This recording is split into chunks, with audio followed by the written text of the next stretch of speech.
Some things never change. You know, I went away back end of July, came back. We're pretty much still in the same place, particularly on this particular issue. Incredible news last week that broke, thanks to Richard Tice, about the Albanian connection. What have you got for us today? I mean, we've seen a story today, which is hard to believe, that some Afghan refugees in hotels in this country are refusing to be relocated to Scotland and Wales because they think it's a bit too cold for them. Well, Mike, as you say, some things never change, and the reality is we still have an utterly dysfunctional asylum system.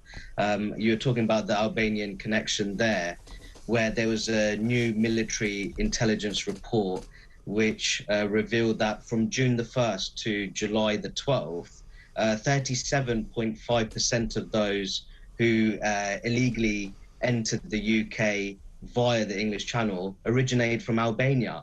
And as you said, Mike, Albania is not a conflict-ridden country. It has not experienced conflict since the 1997 Albanian Civil War.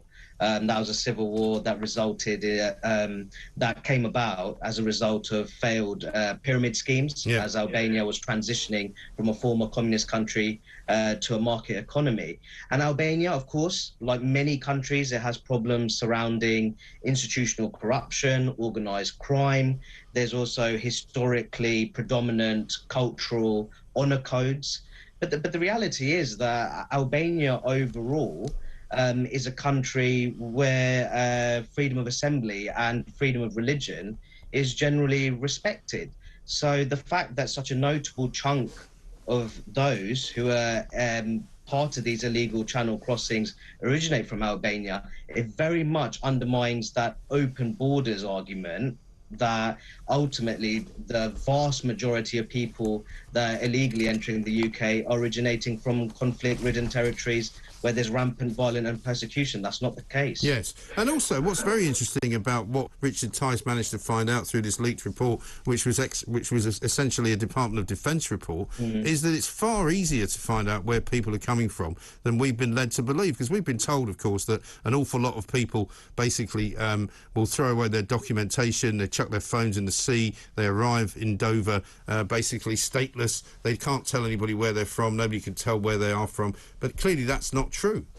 Well, it's not true, and I think that those who ultimately are perfectly comfortable with further undermining the integrity of our national borders, they're clearly motivated in terms of concealing the ethnic background of those who are illegally entering the UK via the English Channel. And as I said there, a notable chunk originating from Albania.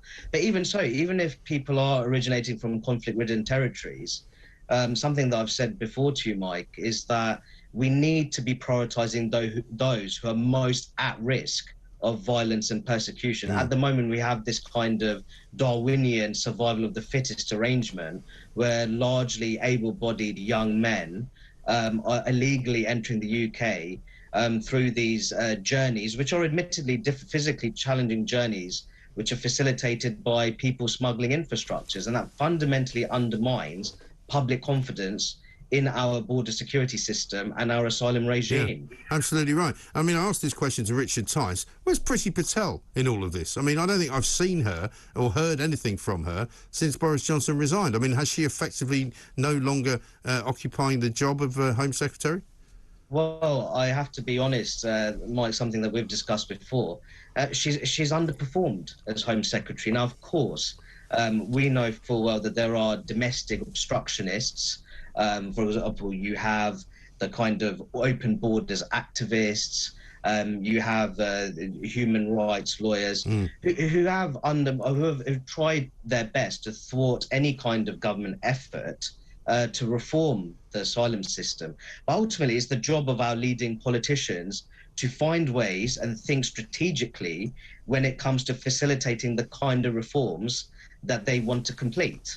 So in that sense, you have to look at the performance of Priti Patel as Home Secretary, and people have to ask, has she done a good job?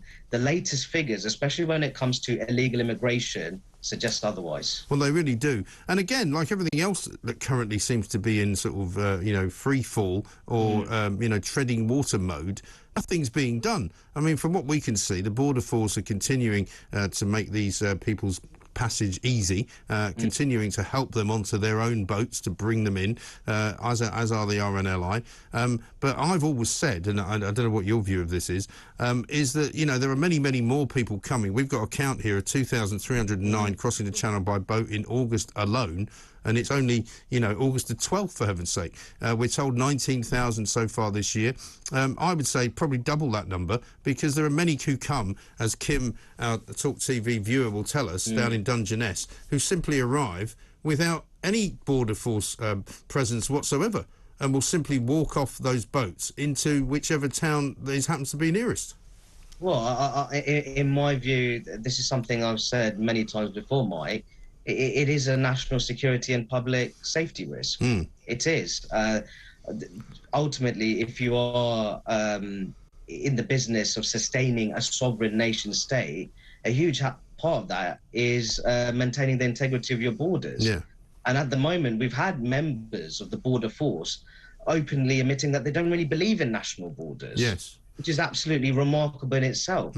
So what we need to do, we need to have a border force which ultimately includes people who are protective of our national borders. You think that that's so obvious, but at the moment that's clearly not the case. Well, exactly. Let's just talk a little bit about the breaking story today about the Afghan refugees still being put up in hotels. We now know that it's costing minimum £5 million a day, probably more than that, as more and more people join the fray.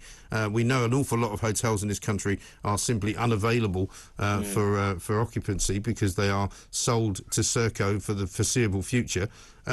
Imagine, though, an Afghan refugee saying, I don't really fancy going to Scotland, it's a bit cold. I mean, it's incredible, isn't it?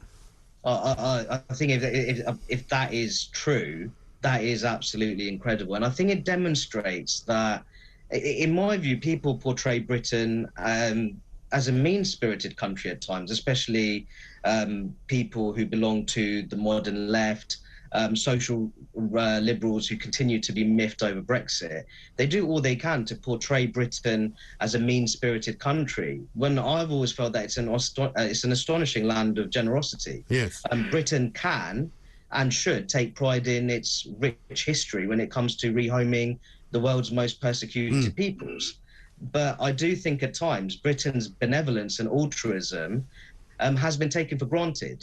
So I think that is a very serious problem. I think that when it comes to our asylum system, Britain ultimately has a right to decide how refugees and asylum seekers, with the support of local authorities, of course. I think that's very important, Mike. So I make this point that it's our poorer, more deprived areas that disproportionately bear the brunt of rehoming processes. And much of that is down to the fact that central government will obviously give grants to local authorities. So far, 7,000 Afghan refugees have received permanent accommodation through councils, but the Home Office say there's a remaining 9,500 yet to be housed, right? About 350 councils have signed up to house Afghan refugees, but officials are saying it's a complex process. Lord Harrington, who's the refugees minister, has appealed to councils to help get people out of hotels and into housing. Now, you know, there's perfectly good arguments to be made for people to say these people deserve to be given housing, but there's also pretty good arguments to say that there are other people in this country who have been waiting for housing, for social housing, for affordable housing for a very, very long time. And what the government doesn't seem to get here is that really annoys people. Of course it would, because ultimately there's that perception that resources, that they're ultimately being prioritised for being allocated to refugees and asylum seekers. I think something you discussed earlier there, Mike, you talked about hotels homing asylum seekers, and I think the one thing there that's often overlooked is that those hotels, in a way, play a great role in those local communities, in terms of bringing together local residents for special occasions, whether it's birthday parties, wedding receptions, and all the rest of it. Now, people may feel that they're not able to do that anymore with those hotels ultimately homing asylum seekers. So what's going on here is that the facilities that would usually be used by established local communities are no longer available. No. And I think on top of that, Mike, you're talking about the resources. Of course, that there are many British people who will say that we have a housing crisis, that we have local public services which are seriously under strain. This is precisely why we need a streamlined immigration and asylum system to ensure that successful social integration takes place over a sensible period of time. Absolutely right. Rakib, we've got to leave it there. Thank you very much, though, for your help. Dr. Rakib Assad, social policy analyst and writer. Extraordinary story, this, that some people will not be moved to certain parts of the country because they don't like the weather.